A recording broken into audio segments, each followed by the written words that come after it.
The Mark Hoke Show. Going bell to bell with the best in professional wrestling news, entertainment, and lots of Sin City surprises from inside the squared circle. Now, let's get to all the exciting pro wrestling action and bring on the host. Here is Mark Hoke.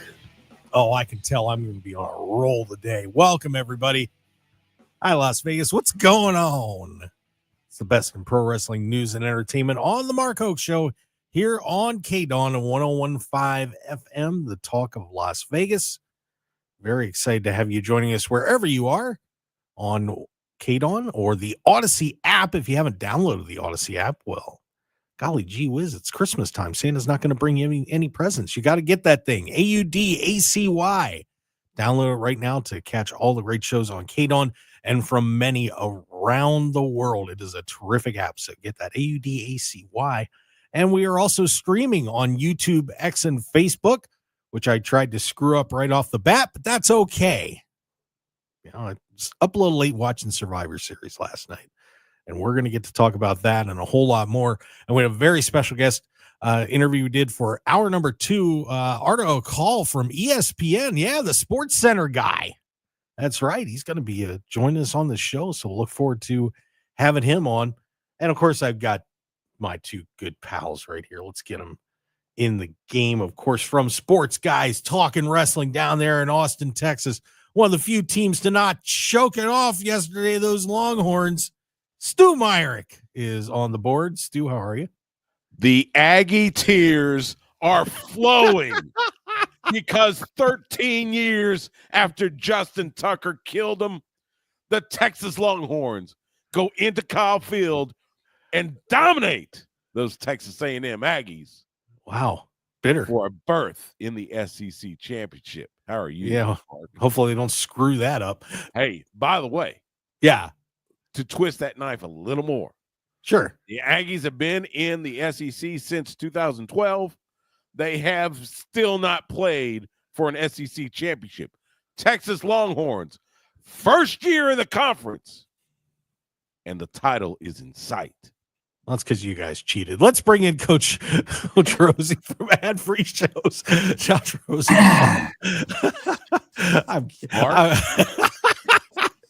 I got him already. Let's get him. Let's get everybody wound up this morning. It's all good. Talk Coach, about first year in the conference. I'm a proud Sun Devil. And Stu, it's an honor in the first year to be in the Big 12 championship game down at Jerry World. I was already checking airline tickets. It looks like the entire 602 will be flying down because there are no tickets going to Dallas because the Sun Devils are going to win the Big 12 championship and go on to the playoffs. What do you think, Stu? Both our teams dominated. To the Sun Devils. 1 year after the Longhorns won the Big 12 title, the Undertaker handing Quinn Ewers that beautiful championship belt. Yeah, that's going to be a big game. And, it's the Big 12 championship in Jerry World's always a big doing. Jerry loves having those events because, of course, he gets paid. But yeah, that'll be a fun game next Saturday. And yeah, a berth in the college football playoff on the line. That's all right. Just wait until my Penn State Nittany Lions backdoor were handed a gift at Christmas time. Man, I'll tell you what, I love Ohio State. They're just the greatest college on the planet. I was we've all got teams playing for the for championships this weekend. That's awesome. I was watching NFL Network earlier, and Rich Eisen just laying it on Ohio State. Of course, he's a Michigan alum, so he was laying it on Ohio State. Yeah, crazy football weekend to say the least. But yeah, so we're all getting to celebrate a little bit. But I don't know if I'm celebrating after last night because, of course, we had a lot going on over the past 8 days. AEW Full Gear was last Saturday. We had TNA Turning Point Friday night and Survivor Series last night. And I'm going to start at Survivor Series. You know, I was reading a lot of reviews on it, guys. And I got to say, I'm not sure where a lot of these high grades were coming in. people giving B's and A's to some of these matches. I'm going to be frank. I really enjoyed one match last night. One. And it wasn't either of the War Games matches. It was the Braun Breaker Intercontinental title match. I enjoyed that one with Sheamus and Ludwig Kaiser. The rest of it was kind of, I don't know. I don't know what it was, guys. There were just a lot of weird things that happened last night, and I think some character misplays. I just didn't enjoy it. So before we break it down, let me go to you first, Coach. Did you like Survivor Series last night? I thought it was very safe. The stories just kind of were very formulaic. I don't know if they were worried about not giving away a lot with so many people watching football and UFC at night, but it wasn't there weren't many twists and turns. But for the casual fan, with the little vignettes they had before the matches, you can get fully immersed in the storyline and know what was going on. And I didn't think Roman's bloodline would win, but they did, and let's see where it goes from here. They did decisively, Stu. What did you like it? I mean, feel free to say if I'm wrong. I agree, and I agree with Coach. There was a lot of confidence, and I'll be honest, I was split. I was watching Texas and Texas A&M, so I've got Texas A&M on the TV. I got Survivor Series on the iPad. It was safe. I've said it before. Survivor Series, it's when it comes to like storyline stuff, it's a little like Crown Jewel in the sense that you kind of put a soft pause on some storylines so you can generate whatever you need for the War Games matches. So there's that. Yeah, the Intercontinental title match, that was really good. All three guys just laid it out there. I think most everybody saw Nakamura winning the U.S. title from LA Knight. I don't think anybody expected Damian Priest to win the world title. So it was safe. I always do letter grades. I'll give it a solid B.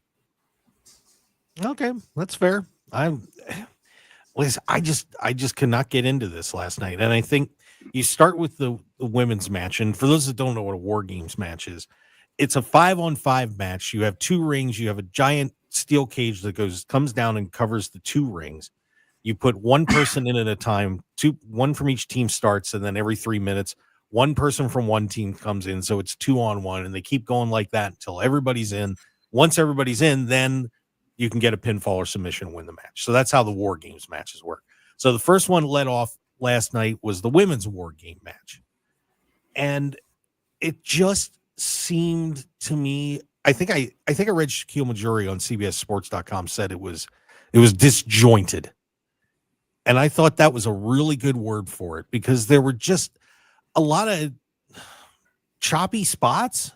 And I mean, there were some cool things some people did in there too. I mean, I thought Rhea looked great. I thought Tiffany Stratton looked great. Io Sky did some okay stuff. Liv did some okay stuff. But I don't know. It was just, that match just seemed like it was, we're going to do this spot, and then we're going to do this spot, and then we're going to do this spot. And they had the high spot where Io decided to put the trash can on her head again on one side. Tiffany Stratton jumped off the other, but just magically the other 8 women are in groups of 4 that they jump into in each ring. Just, I don't know how that happened all at once. And I hate those spots. It drives me nuts. So I think it advanced Rhea and Liv, because Rhea's coming back after her. But said otherwise, it didn't work for me. It just did not work. So the War Games matches, and they're kind of hard to book. And I'm going all the way back to the days of Crockett, when it was started by Dusty Rhodes as a part of the Great American Bash back then, when they would do the tour. Then it was, the Horsemen versus Dusty, Nikita, and the Road Warriors, and Precious Paul, by the way. So they're hard to book. They are spot fest to a small extent. And I think nowadays that's what you're going to get. It's more of a spot fest and less of chain wrestling or whatever. So I think those that have watched wrestling for a while, I think you go in with the expectation you'll see a lot of spots. You probably won't see a lot of logical chain wrestling, but you'll see some spots, and yeah, EO coming off the top rope with the trash can. That's that was a big highlight. I'll be honest, and I know jumping ahead a little bit, I'll be honest, I was surprised that both babyface teams won because I fully expected Solo's bloodline to get the win in the men's match. But good on Team Bianca. And they were harping on the whole, Jade Cargill out with injury, who attacked Jade Cargill. And every time they said that, all I could do was think of Bianca. Bianca, I think that's how they're gonna create this feud. It'll be Bianca revealed as the person that attacked Jade. I wouldn't mind seeing it be Naomi. Coach, yeah. Am I right or wrong on my assessment of this match? Well, we got an expression in sports called brother-in-law, where you kind of take it easy on your teammate. It almost seemed like when you said it was disjointed, and they were trying to do some spots, but they didn't go full speed. They almost like missed some of the moves because they were really trying to be safe, which I understand, be safe, but it was almost like they made it look like it was almost scripted instead of going full speed and just letting it go. And whatever happens, you make the most of it. It seemed very choreographed. And when it seems choreographed and it looks choreographed, you lose my interest. Yeah. And a lot of it has to do with the rhythm of the entrance too. So you're doing the 2-on-1, 2-on-2, 3-on-2. I think that throws a lot of that off. Yeah. So did they always have the cage on the stage? Because that was I liked the stadium entrance thing, but the cage was kind of awkward. That's a WWE thing. They did not do that in WCW. They didn't do it in Crockett. In Crockett, it was actually the rest of the team stood ringside until it was time to let somebody in. And I think WCW did the same thing. The other change, of course, WWE. So Crockett and WCW had a roof on the cage, whereas WWE doesn't, because they can do the high spots.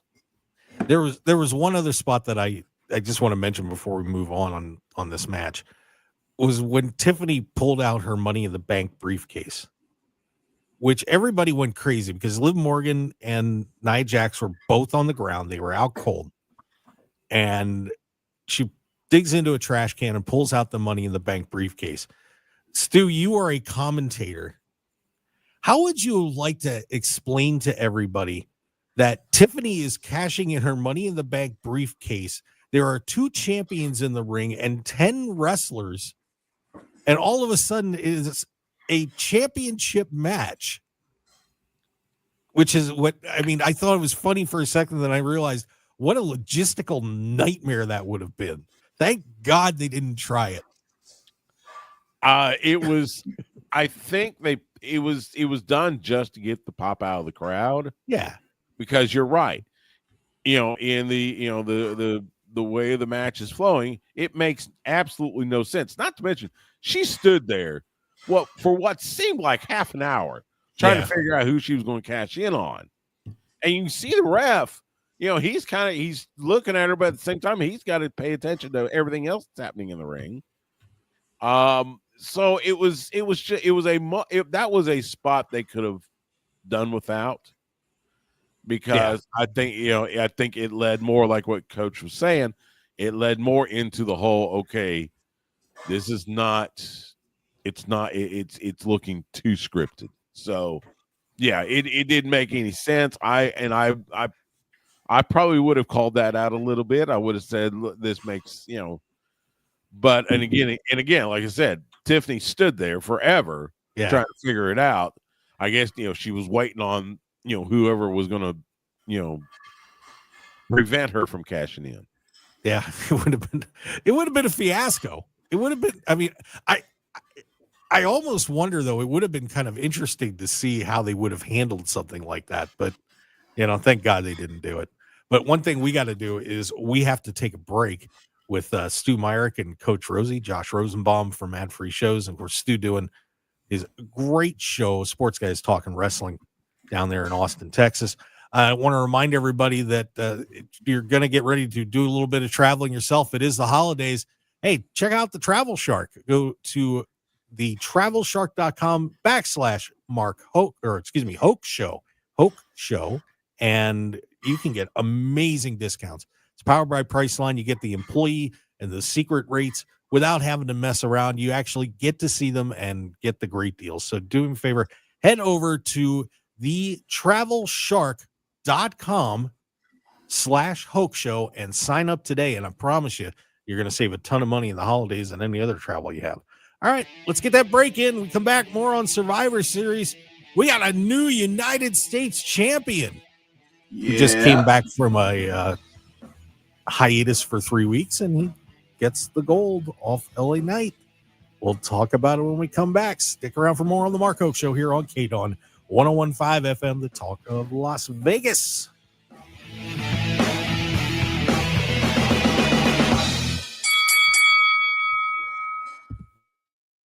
Did you know there was funding that can help your nonprofit organization protect against terrorist and extremist attacks? The Nonprofit Security Grant Program is available to help fund security measures for your organization. Nonprofit organizations such as places of worship, educational institutions, senior centers, community centers, day camps, medical facilities, and museums, among many others, can benefit from these funds. $200,000 is available per location to provide physical and cybersecurity improvements, such as cameras, fences, ballistic window film, gates, security personnel, and cybersecurity software. If you're considering applying, contact us at dhsgrants@dem.nv.gov so we can help guide you through the application process. Sponsored by the U.S. Department of Homeland Security, Nevada Division of Emergency Management, your local emergency manager's office, aired in cooperation with the Nevada Broadcasters Association and this station. For nearly 2,000 severely injured veterans, everyday life has become filled with barriers. So we build specially adapted homes at Homes for Our Troops. And thanks to our donors and supporters, this life-changing gift of freedom is provided mortgage-free to these veterans. But we need you to join us too in completing this important mission. Please visit hfotusa.org and help build homes and rebuild lives. Black Friday doorbusters are here at Lowe's. For a limited time, get 2 select 1-quart poinsettias for just $3 and get 25% off all fresh-cut Christmas trees. These deals are in stores only, so don't wait to start saving before they're gone. Because Lowe's knows deals. In-store only. Poinsettia offer limited to 16 per customer. Valid 11/29 through 12/2. While supplies last. Excludes Alaska and Hawaii. Selection and availability varies by location. Football fans, picture this. You bet on your favorite player to score the first touchdown, and he throws an awesome block so his teammate can score instead. If this happens, BetMGM wants to give you another chance at the end zone. With BetMGM's second chance promotion, you'll get your stake back if your first touchdown scorer scores second instead. That's right. Bet on any pro football player to score the first touchdown of the game. If you're right, you win. If your player scores second, you get your stake back in cash. Everyone knows the most exciting part of football is the score. With BetMGM's second chance promotion, you have a chance to keep the fun going after the first player crosses the goal line. Place a first touchdown scorer wager today. BetMGM and GameSense remind you to play responsibly. See BetMGM.com for terms. 21 years of age and older. Nevada only. Existing customer offer. Subject to eligibility requirements. Rewards vary. Gambling problem? Call 1-800-GAMBLER. MGMResorts.com/GameSense. 101.5 FM KDAWN. This is the Mark Hoke Show. The Mark Hoke Show. Here again, your host, Mark Hoke. And let's get back to hour number 1 of the Mark Hoke Show here on KDAWN 101.5 FM, the talk of Las Vegas, and also streaming on the Odyssey app and on YouTube, Facebook, X. You can subscribe to us all over the place at Mark Hoke Show or the Mark Hoke Show, depending on which venue you're looking for. It's not too hard to find. Just go to markhokeshow.com. You can just click on them all. It's great. Stu Myrick from Sports Guys Talking Wrestling in the House, from adfreeshows.com. Josh Rosenbaum, Real Coach Rosey on X. We're talking about Survivor Series. And now that I just rambled on about match number 1, match 2, we have LA Knight losing the United States Championship to Shinsuke Nakamura. Shinsuke was apparently on a hiatus somewhere in the Japanese hills and returned to become a Superman, and he is now the U.S. champion. But, Shinsuke's looking good. Don't get me wrong. I am thrilled that Shinsuke has gotten a championship. But, guys, how much does this hurt LA Knight? They're painting a picture of him losing his confidence. They kind of mocked him a little bit when he dropped the U.S. title getting into the ring. Coach, how good is this for LA Knight? Because all of a sudden he went from being the super confident superstar to, he needs therapy.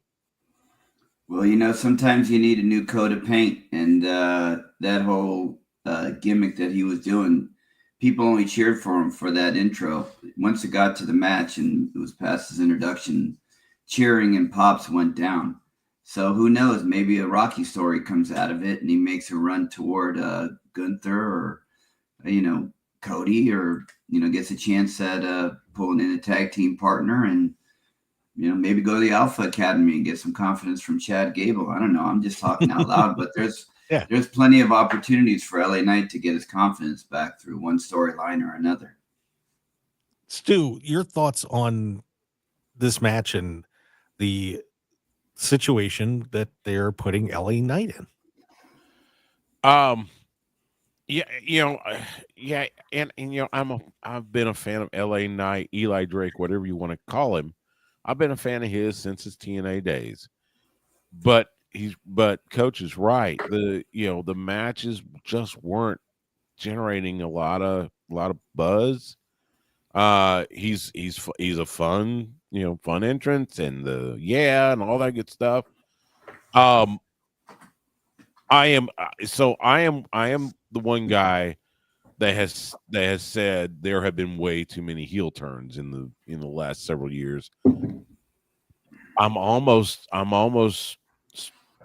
willing to say maybe that's what will help LA Knight. Maybe he needs a heel turn. Wow. On the other side, Nakamura, 2-time U.S. champion now. He's getting ready to go back to Pro Wrestling Noah to face Sasaki on New Year's Day. So, it's likely he will carry that belt to Japan for Noah's January 1 show. And that'll be kind of cool to see, Nakamura come out, in Noah with that U.S. title. So it was funny. I saw somebody on social media comparing Nakamura's current look to the Great Kabuki. Oh, wow. Who terrorized World Class way back in the day. Oh, I remember. It's just, same red paint. He's using the mist, which Kabuki was one of the originals. And I can see the similarities. It looked like maybe Nakamura looked up some old World Class tapes. How about you make Paul Ellering look like Gary Hart? Doctor him up, and we'll really bring back the nostalgia. Or put a hologram of Gary Hart out there. That would be awesome. That'd be fantastic. The hologram would be creepy. Good try. Good try on that one. And Ellering's got the bald head already, like Gary did. Right. So, hey, why not? Yeah, Ellering would be fun with that. But, so we have a new United States champion and a shaken LA Knight. We'll see if he gets stirred later on. What I thought was the match of the night, and some people did, some people didn't. I really enjoyed this one, was the Intercontinental Championship match between Braun Breaker, Ludwig Kaiser, and Sheamus. These guys did lay it out there, man. I mean, the shillelagh shots, by the way. Sheamus brought a shillelagh to the ring, and Ludwig Kaiser just lit him up late in the match, man. He was welting all over the place. It was bad. But Braun Breaker comes out winning this match, and my biggest thing that I took from this, other than Sheamus's Intercontinental title chase continues to get the Grand Slam, was, God, Braun Breaker is just phenomenal. What power, speed, charisma. I mean, that man moves like very few people I've ever seen in a ring. I mean, that's pushing Darby Allin's speed with some of the stuff that he does. I cannot say enough about Braun Breaker last night. Stu? Yeah, I agree. It's kind of funny, with the speed he has. I'm a little surprised when he did go to training camp. It was with the Ravens, I think. I'm a little surprised he didn't find his way at least onto a practice squad with that speed, but it could have been technique or something. But yeah, Braun Breaker showing off that speed, it's otherworldly. The match was fantastic. Lots of just good old fashioned fighting. Ludwig Kaiser is an interesting story because Gunther kind of told him, yes, you need to go find your own self, and I get that. I do wonder if we're going to see more of Ludwig Kaiser, kind of in by himself. I do wonder how much heat he can get as a heel.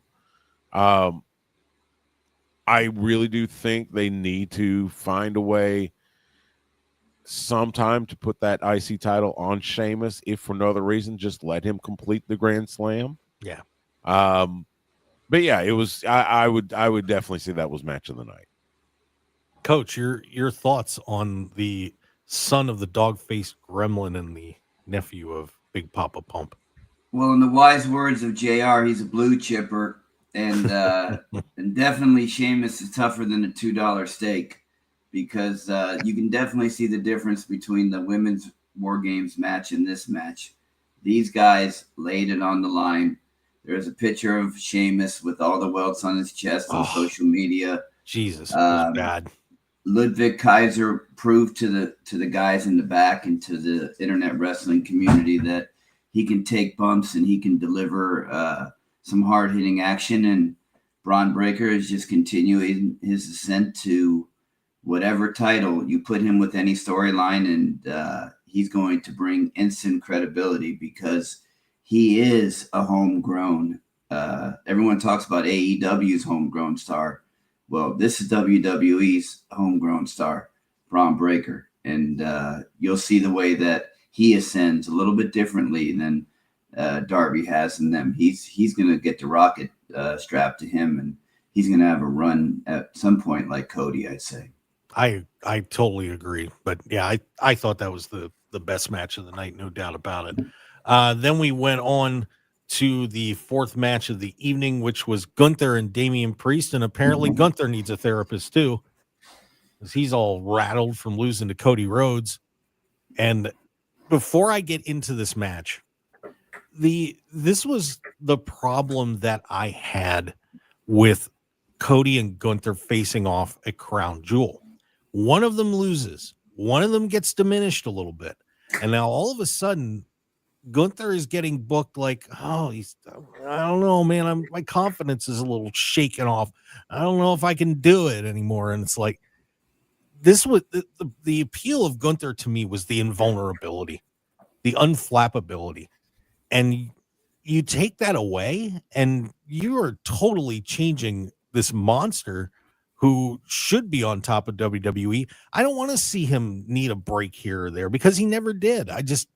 It bothers me. And I knew that when they did that at Crown Jewel that they were going to pull something like this, and they did it.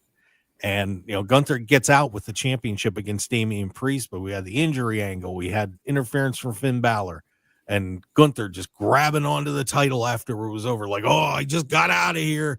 I was lucky to make it. And that was what threw me off last night on that match. That was really what threw me off. Coach, what do you think? Well, I'm going to disagree with you here, because once they started giving Gunther the mic, you have to show that he's got a chink in the armor. Because when he was just a silent assassin, you knew that he was just going to chop the hell out of people and win his match. But now his bravado is starting to come out, and that was the initial long-term storytelling chink in the armor. He loses.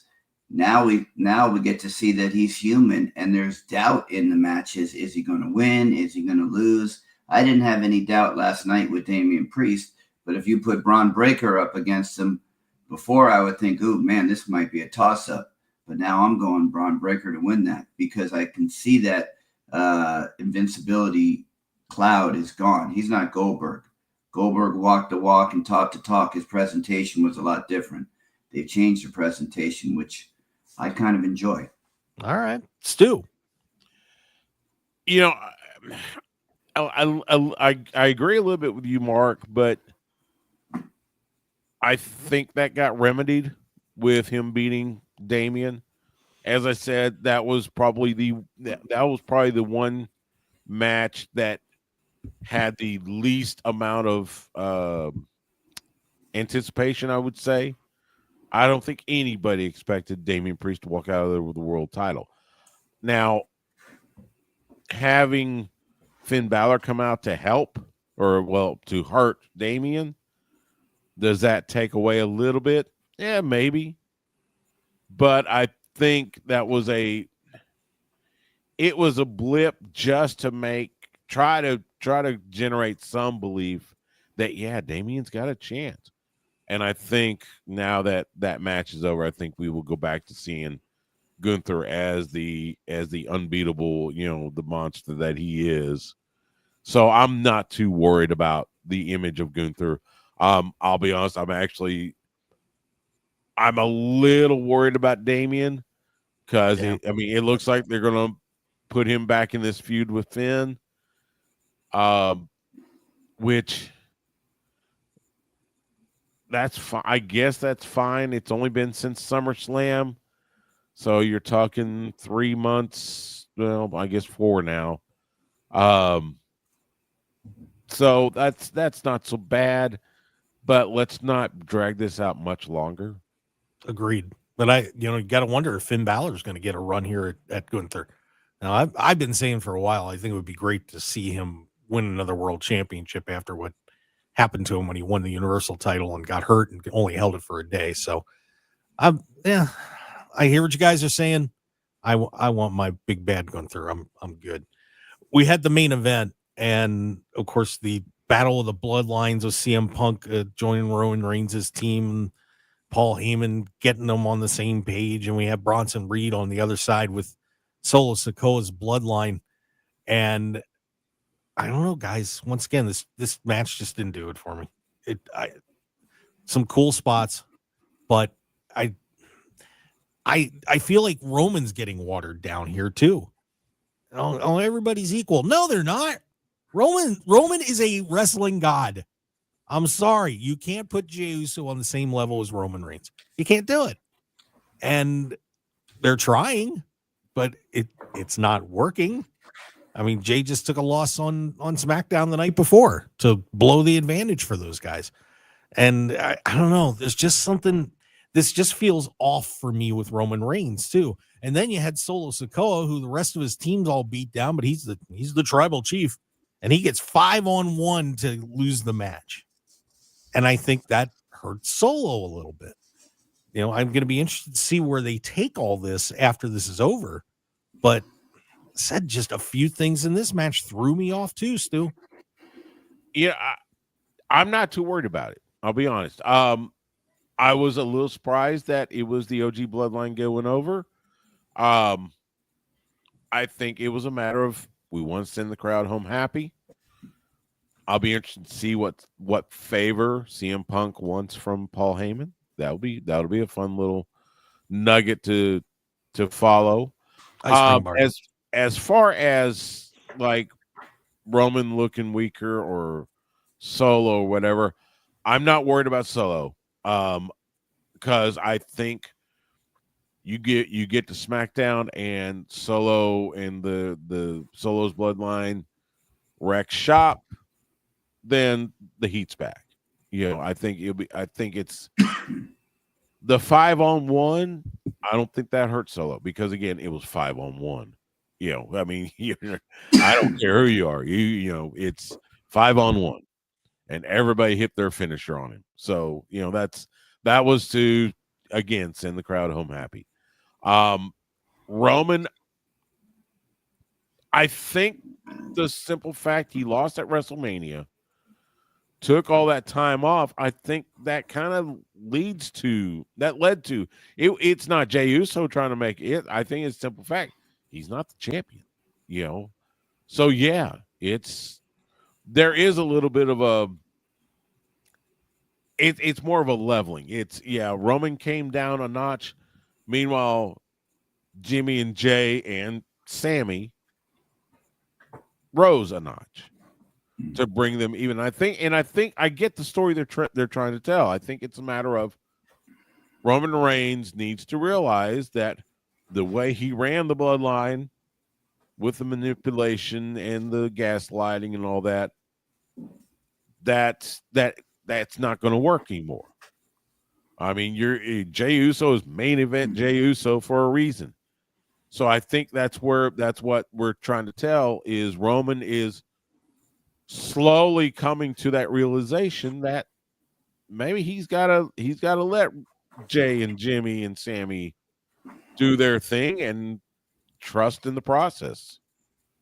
And by the way, Bionic Scoop in the chat box says the 5v1 was fine with me. He offered peace. Solo chose violence.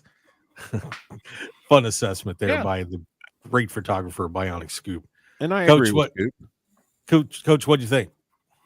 After thinking about it last night, I think they just wanted to kind of put a pause on that story to really focus on Cody versus Kevin for Saturday night main event. But with them just kind of Solo's going to take a little week or two off maybe, or they might want to shotgun a match with Roman and Punk for Saturday night main event, along with the Cody Kevin Owens to make this super dynamic NBC boom. You never know. But I thought the match was fun. Nothing I can really add to it. What's been said has been said. It was unexpected that Roman's team won because I thought the story would have a little bit more steam or some kind of special guest. Nothing, just simple ending, and ran the play and ran it to perfection. All right. I didn't like it. That's okay. I guess I'm too into the psychological end of it, but well, it's all good. I mean, like I said, it was okay, but I just some things kind of tweaked me. But you know what? We're not sitting in that room booking this out, so we don't know what's coming. So maybe there's some clues and hints and things like that. We'll see how it goes. All right, we do have to get another break, and want to remind everybody, by the way, the Mark Hoke Show late night show is going to be back this week. Now we're through the holidays and some crazy stuff at the station. So don't forget, that'll be Thursday night at 8 o'clock Pacific time. We'll have a great time there. It should be fun. So tune in on the internet, on our social media, X, Facebook, and YouTube. Guys, we'll be right back with the Mark Hoke Show. Stick around.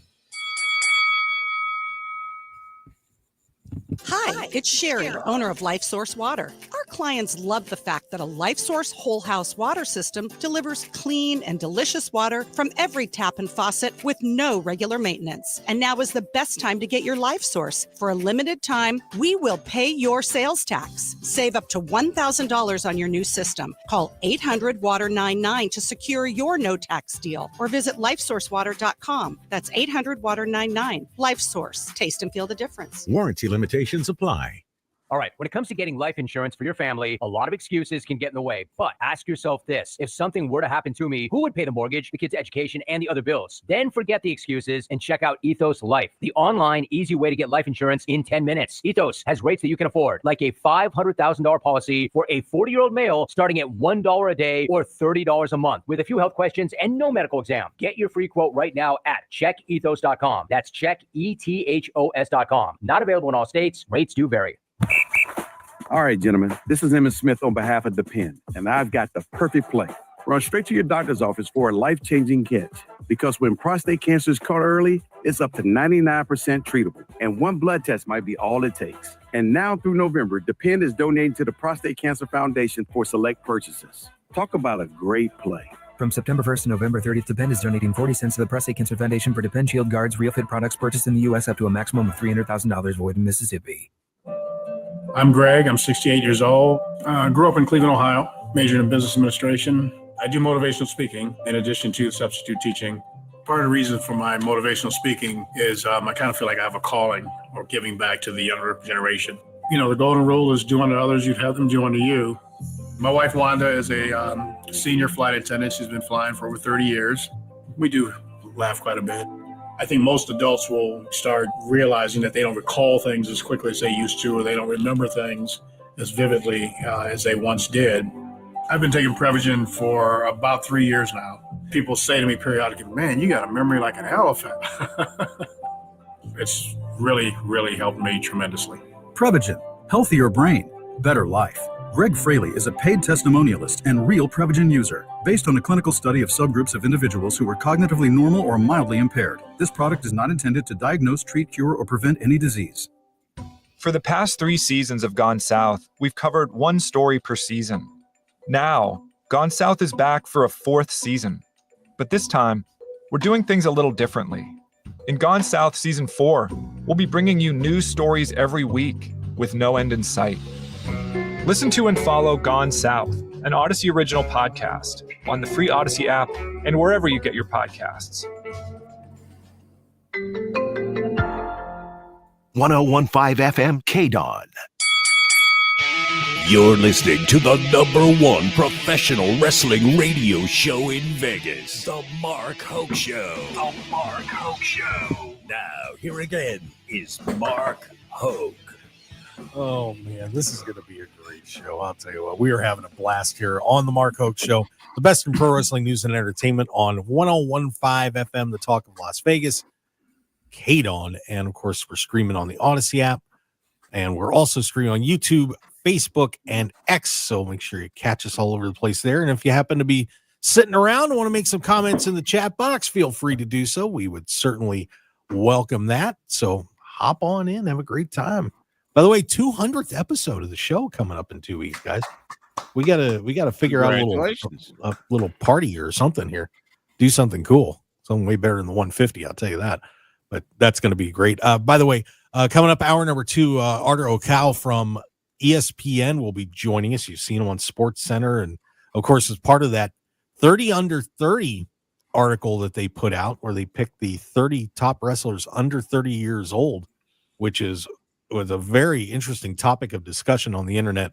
So you might want to check that article out, and then we're going to talk to Arda about that. So that should be a lot of fun. And by the way, Brett Raymer, who has recovered from his kidney stone of Tanked fame, will be on the show next week. So we're going to have Brett in the studio. That should be a great time. See, all sorts of fun stuff going on, fellas. There you go. Way to go. Yeah. So Stu Myrick, Josh Rosenbaum joined us. WWE has announced that we've got an Intercontinental Championship for the ladies. Some people are saying it's too many titles. I'm okay with it. Are you guys excited about a women's Intercontinental Championship? Coach, what do you think?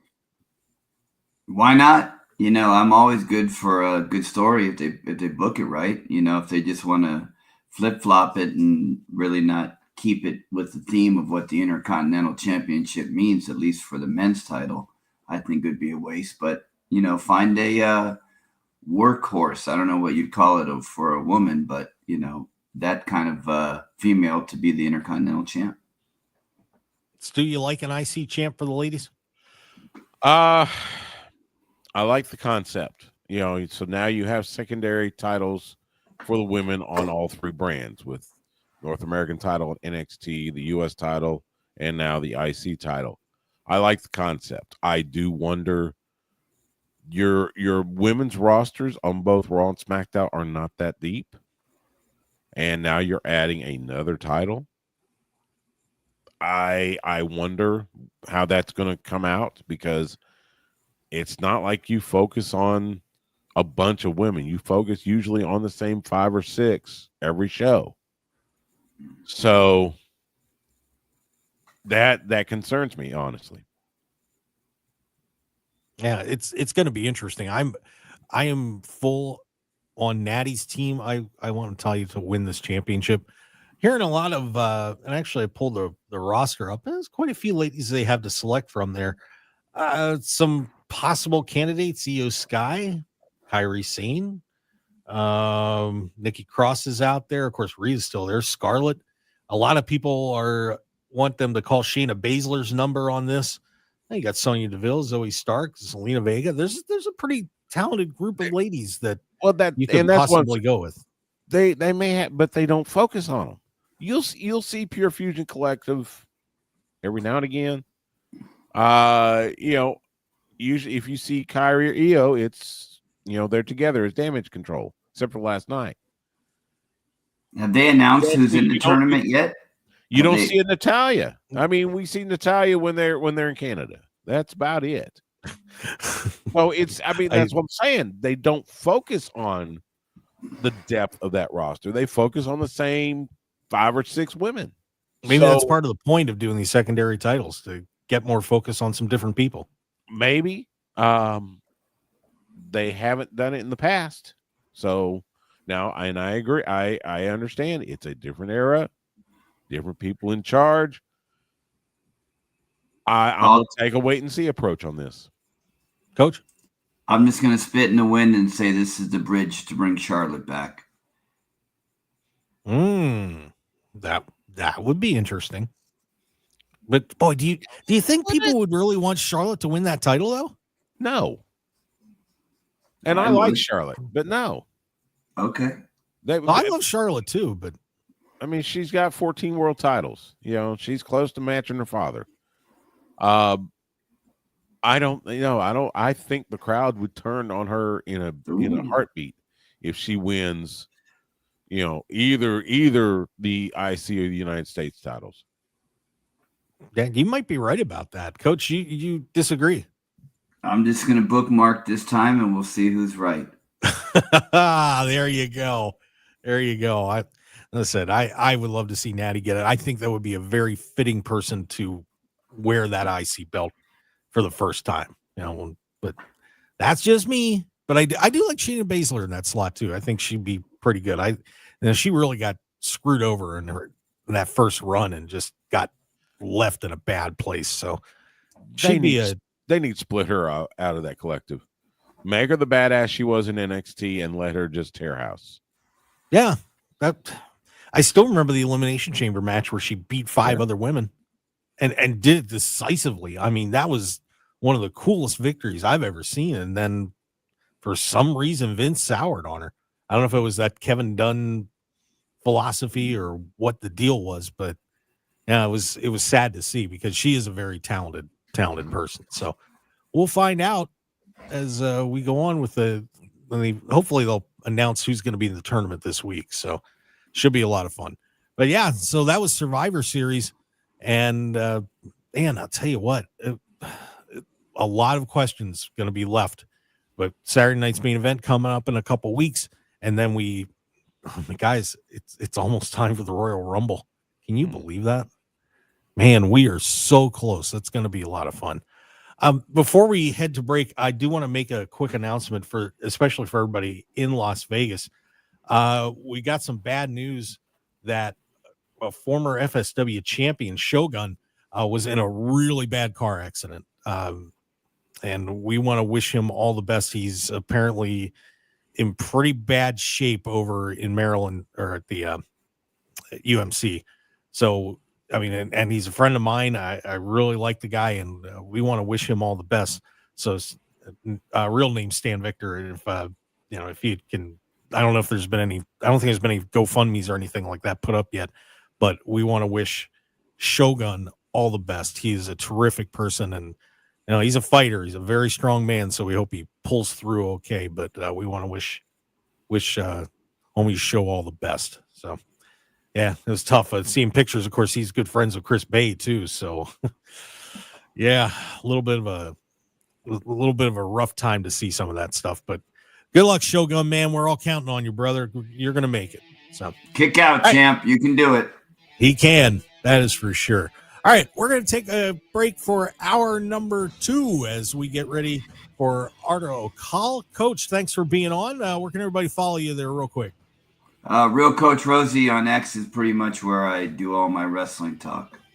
All right. So make sure you check that out and go follow the coach. And Stu and I will be back. We've got Arda Ocal joining us, and then we're going to make sure to get to talk about Turning Point from TNA and a couple other things. Stick around, everybody. We've got a lot more coming up on the Mark Hoke Show. Follow us on Facebook at Mark Hoke Show. Also YouTube, same at X at Mark Hoke Show, and go to markhokeshow.com. We'll be right back for hour 2. Stick around, everybody.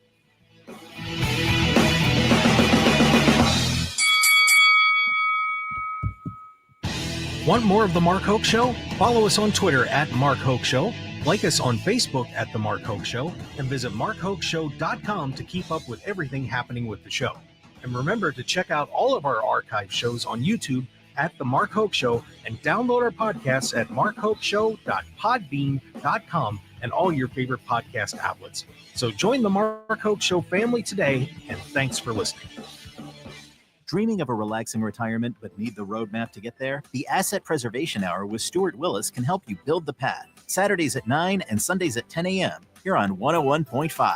Start planning today. Visit apsitaxes.com. Whoa, what just happened? You were in a car accident. You should call Salmon Crash. No way, I don't want any salmon. Well, then how about Ed Beardstein? The guy with the beard from the hockey game? You might as well call Knock Me. His name is Nacho. What are you talking about? You should call Get the Win. Get the Win? GetTheWin.com. With the 2 Jewels of Henderson, the Emerald Island Casino, and the Rainbow Club, you've got the best paying slots valley-wide, best video poker valley-wide, and the best food and service you'll find in all of Southern Nevada. The Emerald Island and Rainbow Club casinos, where slot players are treated like royalty and everyone is greeted and treated like family. Great daily specials and parking is always free. Join your friends, family, and neighbors for round-the-clock fun. Think different. Think better. Think Emerald Island and Rainbow Club Casinos, the jewels in downtown Henderson's historic Water Street District, where everyone's a winner. Serving our community has been a part of Clark County Credit Union's history since 1951. This holiday season is no different. We will honor 5 charities during our Happy Bonus Days event in December. Cure for Kids, Candlelighters Childhood Cancer Foundation, Olive Crest, the Neighborhood Challenge, and Goody Two Shoes will each receive a $2,500 donation. Find out more about Happy Bonus Days at ccculv.org. Unsafe sleep conditions cause serious injury and even death to infants. Never sleep with your baby on a sofa, in a chair, or in an adult bed. Protect the baby you love from becoming a tragic statistic. The only safe place for your baby to sleep is alone, on its back, in a crib, and in your room. For more information, visit cribsforkids.org. That's cribsforkids.org. This message is sponsored by the Division of Public and Behavioral Health, aired in cooperation with the Nevada Broadcasters Association and this station. David is a real Prevagen user, and this is his story. Nice to meet you. My name is David. I've been a pharmacist for 44 years. When I have customers come in and ask for something for memory, I recommend Prevagen. Number one, because it's safe and effective, does not require a prescription, and I've been taking it quite a while myself, and I know it works. When I first started taking Prevagen, I noticed I could think more clearly. Memory was so much better. I wouldn't recommend something like Prevagen if I didn't think it was worth it, because it works so good for me. And I love it when the customers come back in and tell me, David, that really works so good. Makes my day. In a clinical study, Prevagen was shown to improve memory in subgroups of individuals who were cognitively normal or mildly impaired. Prevagen, at stores everywhere without a prescription.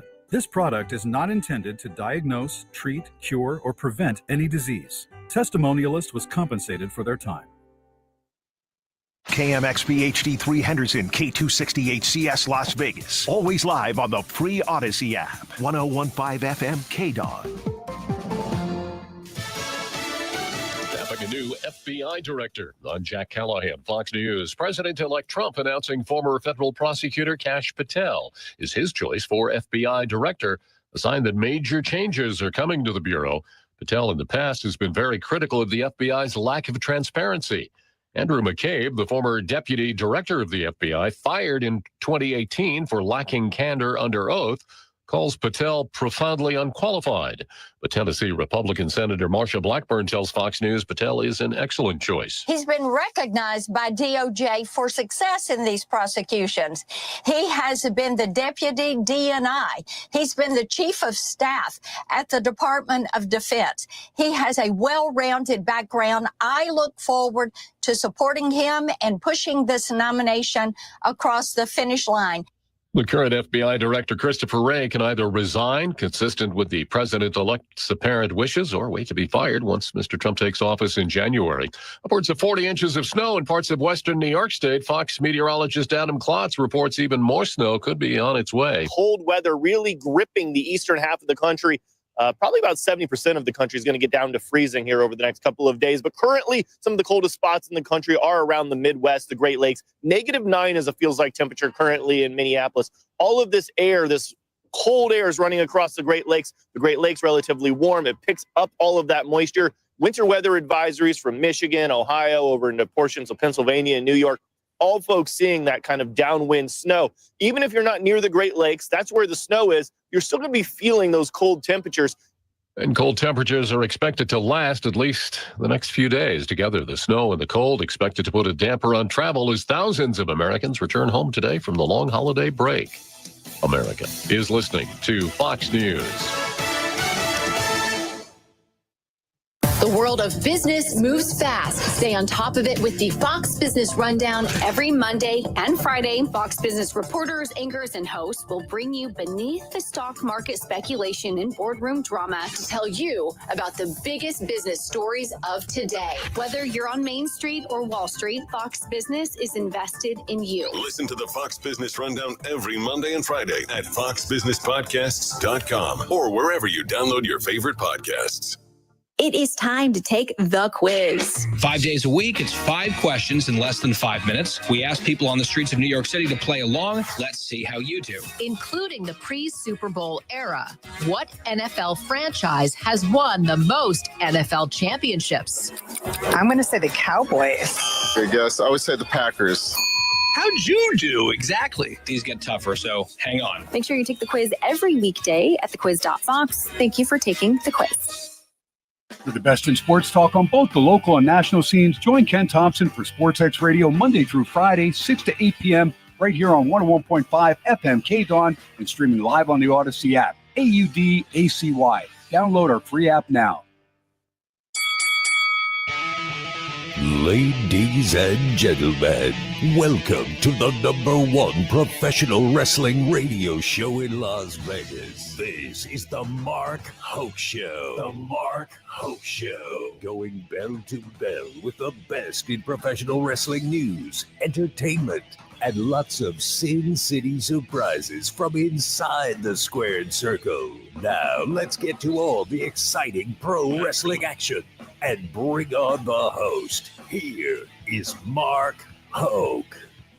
All right, let's do this. Hour number 2 of the Mark Hoke Show here on KDAWN 101.5 FM. It is the talk of Las Vegas. And, of course, we're streaming on the Odyssey app along with live streaming the show on YouTube, Facebook, and X. So appreciate everybody joining us wherever you are, even if you're in those frigid temperatures where your car's not starting and you're looking at 40 inches of snow. It sucks to be you guys. I do not miss it at all, Stu Myrick. I saw they were showing Bills are playing at home today, and they showed that stadium. Oh my God. Look, there's they always talk about how we in Texas can't drive in snow. That's why we live in Texas. Correct. So we don't have to drive in snow. That was crazy. I mean, apparently Bills Mafia is digging the stadium out of the snow, so they're going to try to play that game today. But man, that's way too much. Yeah, they'll play it too. I'll tell you what, it's having lived in Pennsylvania and living up in North Dakota, I learned very well how everybody kind of bands together when this horrible kind of weather hits, and it doesn't bother you too much. It frustrates you, but that's where you live, so you kind of just do your thing. So wishing everybody all the best up there that's getting caught in all that snowfall. Well, we had a great opportunity to sit down with one of ESPN's most fun personalities. And of course, he used to be a wrestling promoter. Well, he ring announcer. I mean, he pretty much did everything and was part of the team that put together the ESPN 30 under 30 list, which caught a lot of attention. And we're going to hear from him right now. Arda Ocal joined us. So, Stu, we'll take a little bit of a break for us talking, and we'll get to hear from Arda. Here we go. And we are on the Mark Hoke Show. Very excited as we have a super special guest joining us today from ESPN. Arda Ocal is on the line with us. And Arda, welcome to the Mark Hoke Show. Very happy to have you joining us today. Mark, thanks for having me. I know it's Thanksgiving week. We're both up against it, trying to get ready for the Thanksgiving festivities, but glad to be here to talk some pro wrestling. Absolutely. We're going to have a great time talking about it. As you guys at ESPN probably did one of the most thankless tasks you could do, making a list, which is always opening yourselves up for criticism and comments that the people just go crazy on. But you guys did a terrific column here with the 30 best pro wrestlers under 30. And it was certainly, I think, a high attention getting list. Before we get into where you ranked everybody, give us an idea of what you and the team put into this list in terms of criteria and what you were looking for when you ranked everybody up. Yeah, certainly. I mean, I'll talk about it from my vantage point. First of all, shout out to our ESPN team, particularly that cover combat sports. People like Marcus Vanderberg and Andreas Hale and Mike Coppinger, and we have a really great team of writers and editors and people who oversee the vertical that allow us the creativity to be able to put lists together like this. And let's be honest, whether it's ESPN or elsewhere, lists are meant to be debated and parsed, right? Like, I have a lifetime of interacting with, certainly in my younger years, being a passionate pro wrestling fan, where it was, in many years of my life, it was the biggest thing to me, right? So I understand completely when a pro wrestling fan reads a list and they don't agree with something, the vitriol that they might feel or the opposition that they feel the need to say online and have a platform to do so with social media. So I would never begrudge those people ever, because at the end of the day, just like any pro wrestler will tell you, it doesn't matter whether they love you or hate you. It matters if they're talking about you.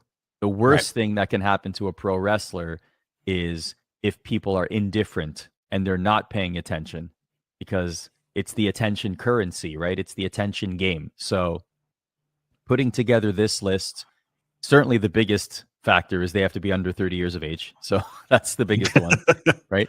But beyond that, I mean, any factors that you would consider, right? Marketability, star power, in-ring acumen, character, history, how do they do, actually, even more than history, like how did they do this particular year or fiscal year as compared to last year's list, right? And so I know a lot of people were debating the number one pick.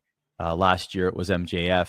This year it was Dominic Mysterio, and a lot of people were debating whether Dominic, in their minds, deserved the number one pick. I absolutely believe he does. I think he, on many nights, is the best pro wrestler in the world in all categories. And that's the thing, like, pro wrestling fans will adjudicate pro wrestlers or judge pro wrestlers in their mind or rank them based on what they hold dear. There are a lot of pro wrestling fans that hold in-ring work rate in the highest regard. Others hold character work in the highest regard. Others hold drawing ability in the highest regard, right? So that's something to keep in mind when all of these people are debating online. You have to understand what matters to them most, because oftentimes it's different things. So let's run down that top 10 for anybody that may not have seen the column. So it went Dominic Mysterio, MJF, Tony Storm, Rhea Ripley, Mariah May, Kensuke Takeshita, Jack Perry, Kyle Fletcher, Daniel Garcia, and Shota Umino, excuse me. Don't know how you're splitting hairs with a lot of these people in terms of where you're putting them. But in terms of, let's talk about Dominic first. What made you feel that Dominic was number one? And it sounds like without a question, you felt like he was number one. So this is by committee, of course. One person did not determine this list, right? Like this is a committee of the ESPN panel that is putting this together. And after which, well, actually, we were assigned the people to write about before we even knew I didn't know Tony Storm, for example, was going to be number 3 when I wrote my blurb about Tony Storm. So I was assigned my wrestlers to write about, not knowing exactly where they might end up on the list. So, we give our input, but at the end of the day, the list is put together. If you're asking me why I believe Dominic Mysterio is the number one, I mean, look, you could split hairs between him and MJF. I believe that MJF is going to continue to be ultra successful in pro wrestling. I think he's going to make millions of dollars. I think he's going to be a main event player wherever he is. If he stays in AEW for the rest of his career, he'll be a main event guy as long as he wants to be. If he decides to go to WWE one day, he could be a main event guy and have a long title reign there as well. Like I just see a lot in that guy. And I think that MJF and Dominic Mysterio have a lot in common. I think that the biggest thing they have in common is the fact that they essentially stay in character, like they are the last, like it's funny to watch The Undertaker, right? Like The Undertaker for a very long time was the standard for keeping kayfabe with your character, right? Like would never break character, would always be The Undertaker, even at the airport as much as in the ring, right? But it feels like Dominic Mysterio and MJF are cut from that cloth. The way that they respect the character, portray the character, live the character. And to me, even if in certain instances it is them to the volume turned up, which is how we've always heard, wrestlers like The Rock and Stone Cold Steve Austin be successful. It's just them with the volume dialed up to 11, right? If that's the case with both of them, it's easier to portray a character like that. But the fact that they are cool as characters without feeling the need to be cool, especially as heels. And that's something that it's not a new problem. It's always been something that's discussed.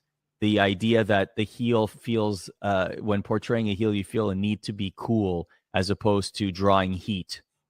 And I think that Dom and MJF have done a terrific job, especially so early in their careers, of generating large amounts of heat and drawing interest from a pro wrestling audience in their matches and storylines. And as we go down through the list, very representative organizations all over the world. And I think great representation for the ladies too, because if you look at the list, ton of women up there, a bunch in the top 5. I mean, that's pretty sensational when you think about that with the women, that they are being that successful. I don't know if we'd have been able to say that 15, 20 years ago. I mean, you couldn't imagine a list like this with 3 of the top 5 being female. But I would also say that's a product of the time and how women were booked, and the parity was certainly not on display in yesteryear. And I don't see it as a shock at all. Like on many, I know I said this about Dom, but on many nights, Tony Storm and or Rhea Ripley have been the best pro wrestlers on the planet in their matches. Like they own weeks, they own months, and but the paradigm has changed for the better, and rightfully so. Like that doesn't seem out of the ordinary anymore. It's just Rhea Ripley is a fantastic pro wrestler. Tony Storm is a fantastic pro wrestler character. Like it doesn't feel like it's a conversation about anything other than their work in the ring or their work behind a microphone. And Tony Storm falls in the same category as MJF and Dominic Mysterio. Like, what impresses me about Tony Storm is there's a select few wrestlers. Cody Rhodes is one. Drew McIntyre is one that find a high level of success in a post WWE world, right? Cody Rhodes is disenfranchised with Stardust, leaves WWE, makes himself into a Dynamite main event guy, comes back to WWE and is now QB1, as he says in his bio, but also he is, right? He's the next John Cena. He's the one that's going to fulfill all the appearances. He'll maybe one day break the record for most Make-A-Wish grants. You know, you could see Cody Rhodes being that guy. And he reinvented himself after leaving WWE in a situation he wasn't happy with. Same with Drew McIntyre and same with Tony Storm. Like, Tony Storm has done a fantastic job. Like, to me, some of the best diamonds in the rough in pro wrestling come from abrupt, unexpected left turns in characters. And timeless Tony Storm, in many of her promos, and also in a lot of the post game or the post show press conferences, has been an absolute breath of fresh air. Like, just tell me about it. My goodness, like, just it's gold. It's a gold mine for someone like Tony Storm, who's an absolute creative.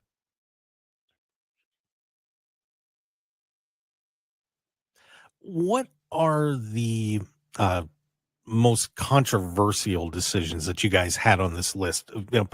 Maybe per fan feedback. What have you heard that when you hear comments get made that say, well, maybe we could have gone in that direction. Okay, I see that point. Where have you guys been getting hit the hardest on it? The comments that I've seen, two come to mind. Austin Theory is number one. Actually, no. Logan Paul is number one. His placement, so he is number 22. And I see two camps, and like, he got a lot of comments from what I've seen. This is from my cursory research on social media. A lot of people think he should have been higher. A lot of people thought he shouldn't have been on the list at all. I personally think if you were asking me, and this was my personal list, he'd be top 10. I think he has done so much for WWE. WWE has done so much for him. He has shined in a way that he has no reason or no business shining in the amount of matches that he's had, in the amount of time that he's been in the ring. Like, he could have a main event match. He's had main event matches so early in his career, and he looks natural in there, and he just gets it. Like, him selfieing a video of himself frog splashing from the top turnbuckle into a table, like, that's brilliant stuff that pushes the boundaries. We haven't seen that kind of stuff before, often from, previously. But Logan Paul not only can get away with it, but also excels in doing it. So my opinion is that he's absolutely a credit to WWE and to pro wrestling, and he's gravitated to it like Kurt Angle-esque, really. Like, I'm not saying Kurt Angle is arguably the greatest pro wrestler of all time in the ring. Like, he's in that conversation, right? I'm not saying Logan Paul is. I'm saying Kurt Angle is also known as somebody that picked up pro wrestling extremely fast, right? Like, we often talk about Kurt Angle and his career and how quickly he adapted to pro wrestling. Logan Paul has that similar trait, is what I'm saying. He picked up pro wrestling particularly quickly, and he's been dynamite. And so at 22, little low for me personally, but that was a big one. Austin Theory, another guy who I really think, maybe with different storylines, booking, etc., will absolutely shine. I listened to my buddy, fellow Canadian Chris Van Vliet, did an interview with him recently, and I just left that thinking how humble and how much of the right attitude Austin Theory has outside of the ring. And so that just particularly impressed me. With no matter what has been thrown his way, he's just made the best out of it, made chicken salad out of chicken, So Austin Theory, I understand why where is he on the list? He's pretty low. Where is he? Number 15. So he's right in the middle of the list. Could he, I mean, for in-ring presence and being a total package outside of booking, he's a top 10 guy for me, for sure. But, I mean, I'm not mad at it per se, but I think that we'll look back. Let me put it this way. I think we'll look back on this list in 5 years and say, wow, like, look at Austin Theory now. Yeah, it's a fascinating list when you start going through it and you think about the future of pro wrestling. And this is the group that's going to be carrying the industry in the next 10 years. And there's so much talent on this list. You know, a lot of times you'll see a list like this and you start getting down into 14, 15 and so on. And you're like, oh, okay, you know, these guys, right? I mean, this list from top to bottom is so exciting to look at because you just think about it and say, my God, we're going to have some terrific pro wrestling for the next decade because of people like this. All right. And we are going to take a break and come back. Stu, Myrick, and I doing our thing here on the Mark Hoke Show as we are listening to our interview that we got with Arda Ocal from ESPN. You see him on Sports Center and all over the place. So appreciate him taking the time out. We come back more with Arda Ocal. And, of course, Stu Myrick, and we'll get his reaction. I'm sure he's probably looked over that list and is thinking a little bit about it, too. So we will be right back here on the Mark Hoke Show on KDAWN 101.5 FM, the talk of Las Vegas. Stick around, everybody. Got a whole lot more coming up.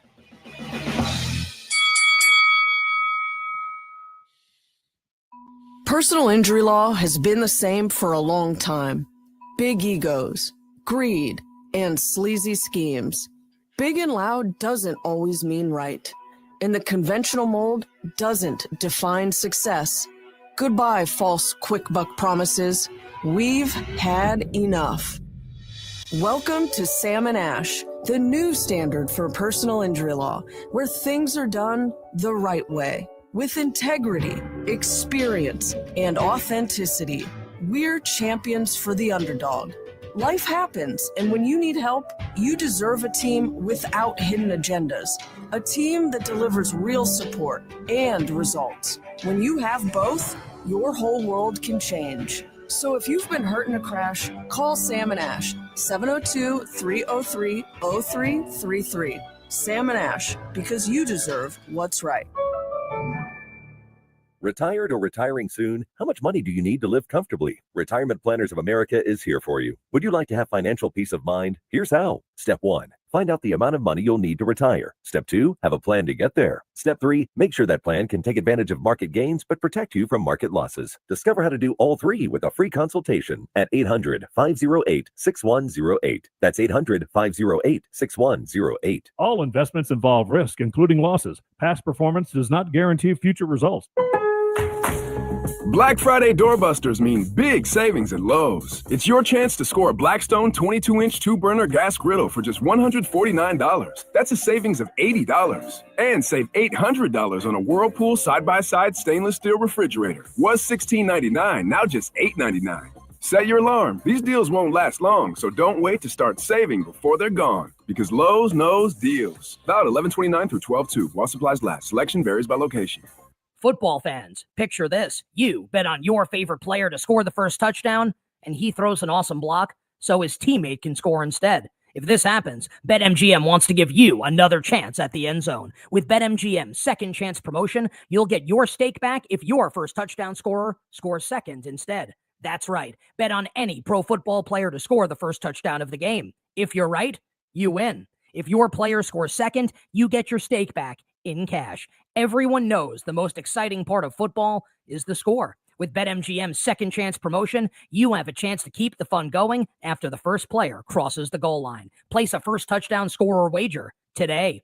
BetMGM and GameSense remind you to play responsibly. See BetMGM.com for terms. 21 years of age and older. Nevada only. Existing customer offer. Subject to eligibility requirements. Rewards vary. Gambling problem? Call 1-800-GAMBLER. MGMResorts.com/GameSense.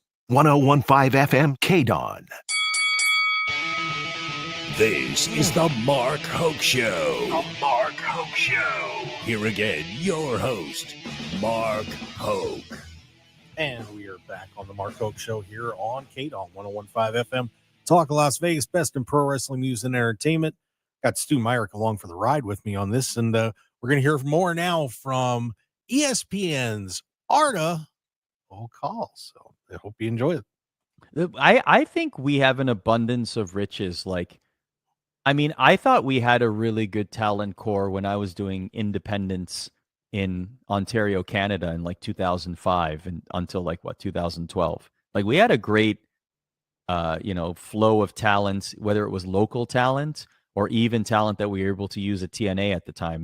They were looking for independent bookings and they would come in. We'd get guys like the Motor City Machine Guns, who are now what a story they are. I remember working with Chris Sabin for random bookings in 2006, and now him and Alex Shelley are in WWE, which is amazing. I'm so happy for them because that was a long road to get to a place like that, So, but the talent, to your point, especially the younger talent, and the way that the recruitment and the development system is, it's never been better for not only somebody who has the genetics, the size, the strength, the speed, but also the desire to be a pro wrestler, from the ID program to the thriving promotions that have a lot of backing and spotlight behind them, to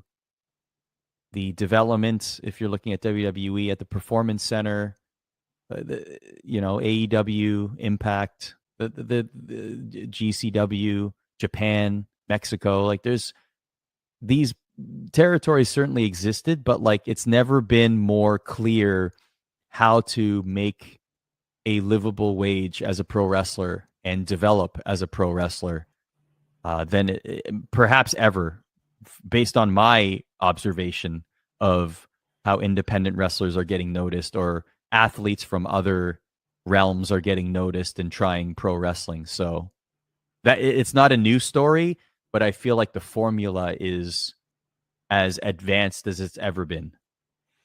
And we're on the Mark Hoke Show with Arda Ocal from ESPN. And to go on that point a little bit, I've been watching pro wrestling since about 1982, and I have never seen the industry in such an incredible place right now. I just love turning on the TV and seeing what's going on in WWE, AEW, TNA, and other organizations. MLW is going to be taking a step up here soon, and all the great indie promotions right down to what we have here in Las Vegas with FSW. It is a stunning time that I never thought we'd see.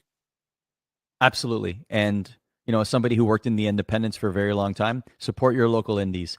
Even if they don't bring people that you recognize, go and support them. They have a dream. They're chasing that dream. It's a very arduous, long, difficult road. And, you're there in the ground up. It's like watching an indie band that finally gets signed by a label, there's no better feeling than being a fan and watching someone's journey from day one. I have several examples of that I've seen them from their first match in Toronto to now they're in WWE and thriving. So that warms my heart to see, because I know how difficult that journey is, and I've been on those roads, logging those miles with those wrestlers. So I know exactly the sacrifices they have to make, and I wasn't taking bumps. They were putting bumps on their bump cards, so it's infinitely more arduous and difficult doing that journey than it is talking behind a microphone, which I'm very blessed to do.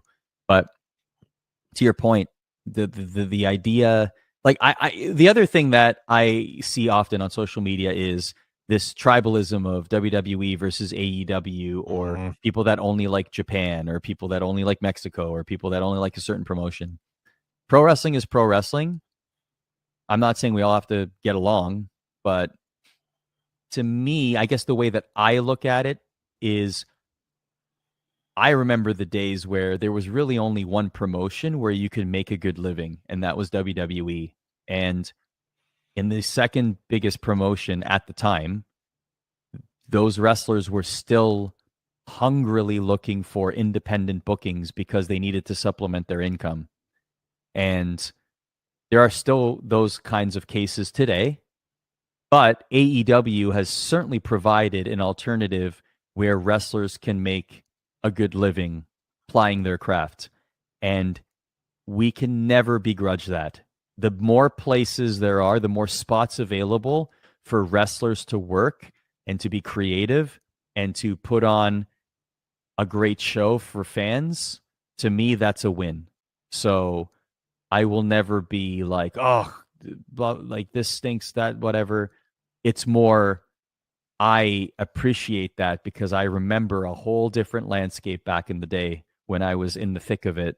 And that was far less fun than wrestlers having the opportunity to find jobs elsewhere. So I got to tell you, this is the first time we've got to talk, and the love that you have for pro wrestling is just oozing out of you right now. It really is. I can tell the passion that you've got for this because you've been involved in so many other things, and with ESPN, the NHL, video gaming, the whole gamut. But man, I can just feel the love of the game, man. I look, I'm very happy in my life. Like, I get to do a lot of amazing things with ESPN, and I hosted SportsCenter yesterday, and I am in the mix with the NHL and ESPN, which is exactly where I want to be. I grew up a hockey fan. It's my first love. And to be able to host SportsCenter, it's a television institution. I am absolutely blessed.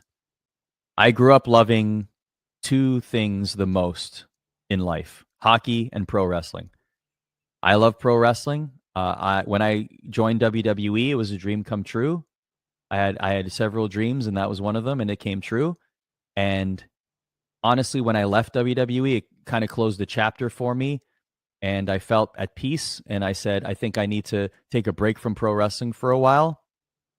And it's been nice to be able to dip my toe back into the pro wrestling realm, whether it's WWE bringing me back for talking head segments on documentaries, or ESPN allowing me to write articles about WWE and, do certain fun projects. That's enough for me. Like, I'm very happy with my contribution to the pro wrestling space, and friends that are in the business still send me their matches every now and then, and I'm happy to watch them and give notes as needed or whatever. But really, like, from a contribution standpoint, I'm happy. Like, life is good. So what is some of the craziest stuff you've ever covered? Because I know you've done so many things. I mean, I was looking down over your history, and I almost feel like you could have done the Wide Wide World of Sports back in the 70s and just walked in and done just about anything and had fun with it. What's some of the more entertaining things that you've had to do? I mean, I've done a lot. Like a lot of my time at ESPN was actually spent in esports and gaming, believe it or not. Like, I got hired full time in 2019, and it was to do MLS soccer, sports betting, and esports. And I barely do any of that now. Like, yeah, it's like ESPN is the kind of place where, you just say yes to everything, and I just move with the currents, man. Like, SportsCenter presented itself as an opportunity in 2021. I jumped at the chance. The NHL returned to ESPN after a long hiatus. I raised my hands. I've been very blessed and lucky to be in the right places at the right times to be able to raise my hand to get these kinds of opportunities. And I'm, like I said, I'm so happy, like, doing hockey as my anchor and doing SportsCenters, being in the mix there, but then also having the freedom to be able to do these kinds of things like pro wrestling. Like, the old adage is essentially, once pro wrestling is in your blood, it never really leaves, right? You may leave pro wrestling, but it'll always pull you back in somehow, some way. Mm-hmm. So I'm lucky in the sense that I have this kind of outlet to be able to scratch that itch, So if you were asking me though, like, what is my what do I find the most interesting in pro wrestling? I'm happy to contribute to today's product. I'm happy to watch and do recaps on Survivor Series or do, write blurbs for the 30 under 30. Like, that's a lot of fun. Where my passion really lies with pro wrestling is the historical content. I love, I think one of the greatest things that's been happening lately is the content on the WWE Vault YouTube channel. Oh, it yeah, has been, awesome, my gosh. It's awesome. Like all the Survivor Series backstage footage that they just posted, that kind of stuff I could watch for hours. Like the whole Paul Bearer thing, doing a promo and the Undertaker ribbing him with the skeleton, with the skull, and him getting upset. Like I could watch that stuff for hours. It's so funny. Like, yeah, that's I love that. I love consuming that. I love like talking about that stuff. But yeah, man, like I don't know what else to say. Like I love being in the mix and dipping my toe and having like a corner. Like I don't know if it would ever be my primary focus ever again, but I love it. I love having it as even a small part of my career. That's a lot of fun for me because where else can I apply all this useless knowledge, Mark? All right, there you go. And there is more to that interview. We'll have it posted on the YouTube channel in probably about a half an hour or so. But Stu, just your thoughts about what you heard from Arda Ocal there. That's what a guy that just loves pro wrestling. It's awesome. Yeah, Arda is well known as far as his expertise in pro wrestling. Of course, he's worked for years. You heard him talk about working in TNA, of course, working in WWE. He's one of the guys that a lot of people will listen to. It was great. It was fascinating to listen to him. Fascinating to learn. He loves the WWE Vault channel on YouTube, which has a lot of great stuff from back in the day. And the funny thing is, it's not all WWE. They will post stuff from WCW. They will post stuff from the libraries that they have, whether it's World Class, Mid South, AWA. So that's kind of cool. And that, of course, you and I are in the same ilk. We started watching wrestling around the same time. When I started watching wrestling, Harley Race was still the NWA World Heavyweight Champion. I watched when Hacksaw Jim Duggan was a heel, part of the Rat Pack in Mid-South. Mm-hmm. So, I have an appreciation for that as well. And the list that they did, the top 30 under 30, yes. I mean, look, I've worked in sports radio for 15 years. Lists are meant to create debate. That's, absolutely. We do the, it doesn't matter if it's a ESPN list, if it's a preseason football poll, that's what they do. And yeah, this one created debate. I think I do agree with Dominic being number one. If the only reason is because MJF has not been that active in 2024, I think that's why he's number two. He is still MJF. And look, I've known him. I've called matches for him. He is. I mean, you could flip flop those. I get that. The interesting thing I like is this top 30 list includes, it's not just WWE and AEW. There's like 3 wrestlers from All Japan Pro Wrestling. Yeah, I knew Japan, All Japan. There's Kiyomiya from Noah. They went deep to find the top 30 under 30, and I like it. Placement, sure, I do. I get why he likes Logan Paul. Again, I think it's the lack of activity. We haven't seen him that much in 2024, so I get why he got knocked down a little bit, but he is a phenomenal talent. You're right. I will say this. There was a tweet I saw, I don't know, it was a few weeks ago, mentioned if you could imagine these 4 people: Braun Breaker, Brock Steiner, who is Braun's cousin, I guess. He's Scott's son. Gage Goldberg, who's now playing college football, and Jacob Henry, of course, the son of Mark Henry. Oh my God. I know I covered Jacob in high school football, and of course he's wrestling at OU, which is his only knock. But can you imagine those 4 in a stable in the future? Dear Lord. That would be, I mean, Jacob is on a NIL deal with WWE already. So we're going to see Jacob in WWE, whether in NXT and such. That is going to be an off the chain. That's going to be one of those factions that if they can book it right, it might pass the 4 horsemen. as the greatest. Wow. And I still say the Four Horsemen are the greatest faction ever. I agree with you on that. Yeah, I mean, the list was very intriguing, and so one thing, and I mentioned this in part of the interview. One thing that intrigued me was you had 3 women in the top 5. With Rhea and Tony and Mariah May. Yeah, it's Tony Storm 3, Rhea 4, Mariah May 5. I mean, you couldn't have imagined that years ago. And there's obviously a lot more down if you keep running down the list, but it's amazing to see the respect that women now have in this industry that they did not have, before the revolution. This is a long way from Vince pulling his little stunts.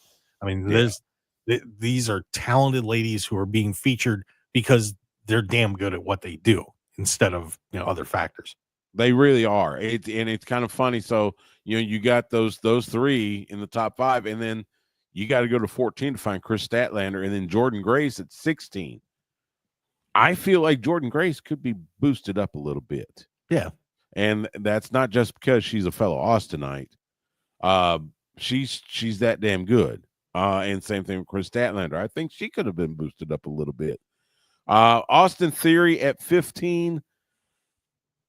I think the booking, this whole, will he or won't he split from Grayson Waller. Thank you, Grayson Waller.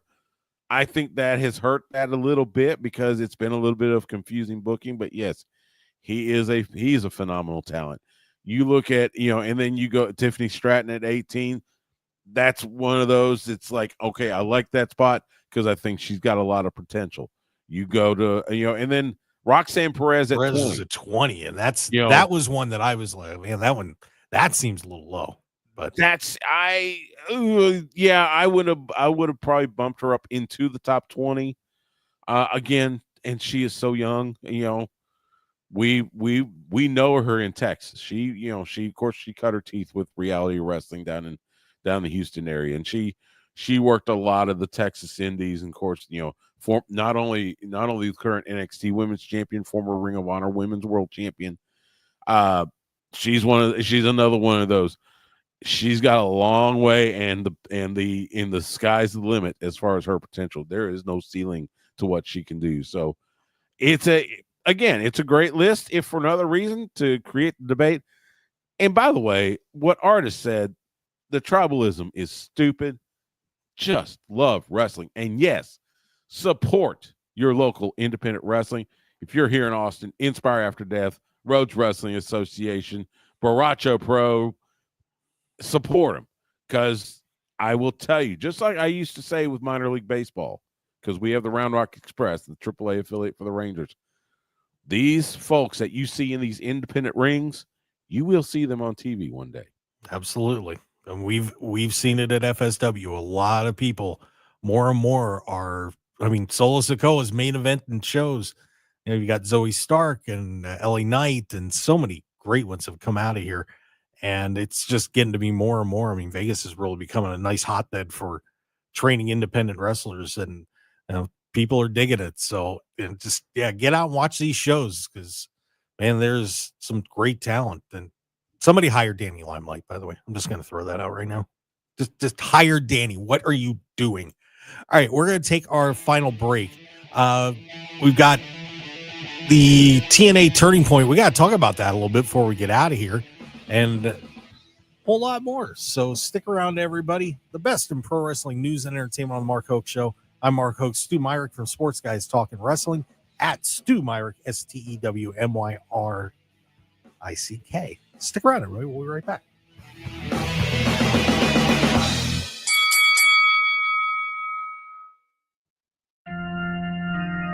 Listen to the Texas Corners Bible Church every Saturday night at 7 p.m. and Sunday night at 10 p.m. on 101.5 FM.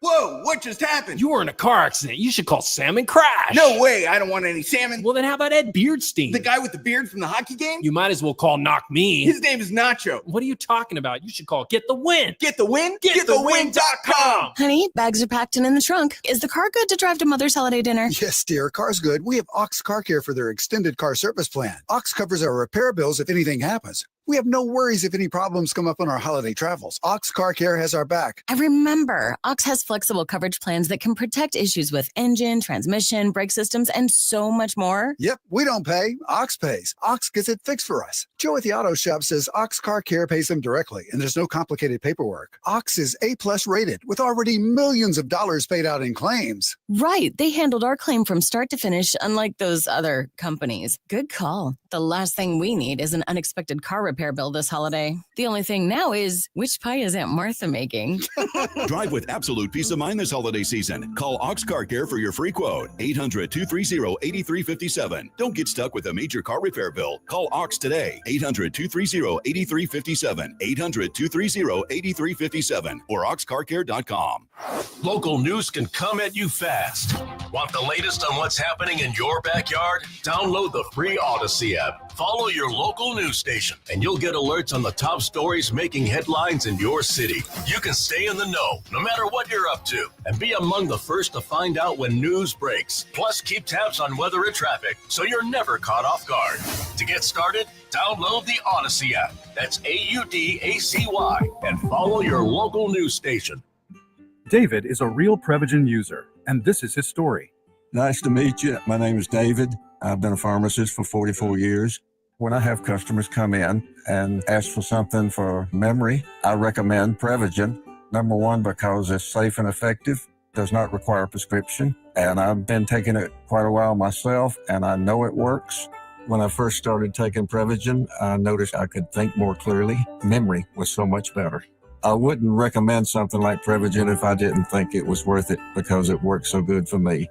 And I love it when the customers come back in and tell me, David, that really works so good. Makes my day. In a clinical study, Prevagen was shown to improve memory in subgroups of individuals who were cognitively normal or mildly impaired. Prevagen, at stores everywhere without a prescription. This product is not intended to diagnose, treat, cure, or prevent any disease. Testimonialist was compensated for their time. 1015 FM KDAWN. You're listening to the #1 professional wrestling radio show in Vegas, The Mark Hoke Show. The Mark Hoke Show. Now, here again is Mark Hoke. All right, let's wrap this thing up. Final segment of the Mark Hoke Show here on KDAWN 1015 FM, the talk of Las Vegas, the best in pro wrestling news and entertainment. And, of course, Stu Myrick from Sports Guys Talking Wrestling. He's part of the best in pro wrestling news and entertainment, too. Sports Guys Talking Wrestling. I like to be. Okay. Nice Christmas tree in the background, by the way. Those of you watching on live stream. My little wrestling Christmas tree. So got trying to holiday up the studio here. It is all wrestling themed. So I got WrestleMania, got an old school ROH, we got the American Nightmare, got all sorts of ornaments. So yeah, trying to get a little festive here. Nice, and it is legal because it is December. Hey, look, it's hey, the main Christmas tree goes up the weekend before Thanksgiving. So really, yes. Wow. Well, especially now because there's not a lot. Thanksgiving came so late in the month. You don't get to keep stuff up as long. So yeah. My main Christmas tree came out the Saturday before Thanksgiving. Well, good for you, but yes, I don't think Christmas decorations should go up until December. That's just me. Well, it's kind of my rule. That is your opinion, however wrong it may be. Okay, fair enough. And by the way, my daughter is having her birthday tomorrow, so I want to wish Amanda a very happy 16th birthday. Hopefully, she's not going to destroy my life. Yeah, I know. Oh, aren't you in for it? Aren't you? Dude, I was in for it 10 years ago. Come on. Well, we did have another big event this week as TNA had Turning Point coming at you from Winston-Salem on Friday night. No title changes, Stu. Not a one. But But I do believe we've had a changing of the guard a little bit at this. I mean, I think you could really say this is literally a turning point. Mike Santana continues to go up the ladder. Steve Macklin beats Josh Alexander. So Macklin looks like he's going up. And, Lord knows where Alexander's going to end up. I think his contract's coming up soon. Masha By the way, Slamovich. nice use by Macklin, being a fellow veteran. Nice use of the shell casings. I was in for that one. That was pretty cool. Slamovich beats Jordan Grace in the 2 out of 3 falls match, so she remains the TNA Knockouts World Champion. Nemeth holds on to the TNA World Championship. But I thought, like I said, it was interesting that we're seeing some new faces, or even some that have been there and working their way back up, taking over in TNA. I mean, Joe Henry is eventually going to get there someday, I think. But I thought it was fascinating that Alexander dropped a match. Jordan Grace dropped another match, so she's going to be out of the world title picture, probably headed to WWE. But it is a changing of the guard in TNA. I will say this, through all the trials and tribulations that TNA/Impact have gone through over the years, that is one thing they have been very solid on, is knowing when to elevate talent, and they've done that time and again, and you're seeing it now. The other question to come out of Turning Point: what is JBL doing?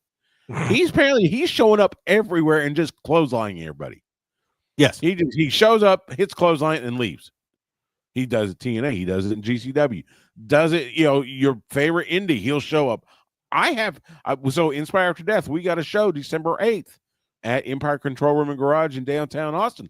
I'm gonna keep an eye out, see if JBL shows up there. He lives in Texas. It's not too far for him to come to Austin. I mean, what is his deal?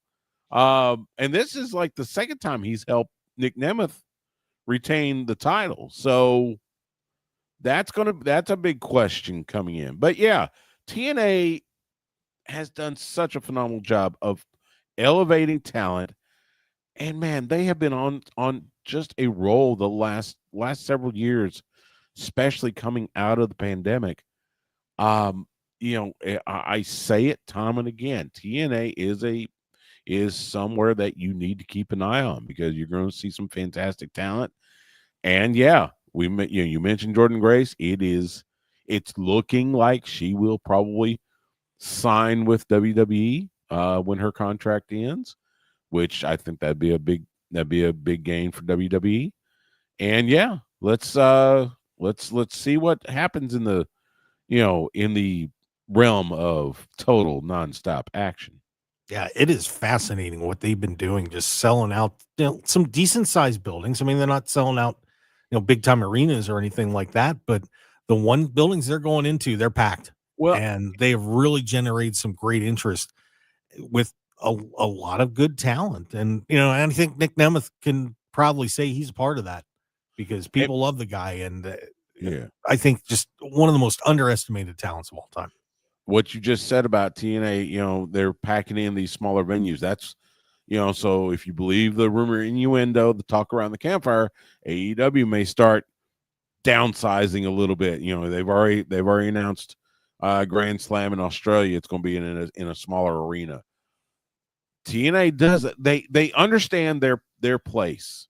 They understand their place in the wrestling realm. They're a good promotion. You're not going to beat WWE. You're not going to beat AEW, but you're going to carve out your niche. It's kind of like what Ring of Honor did prior to the pandemic. You understand your place.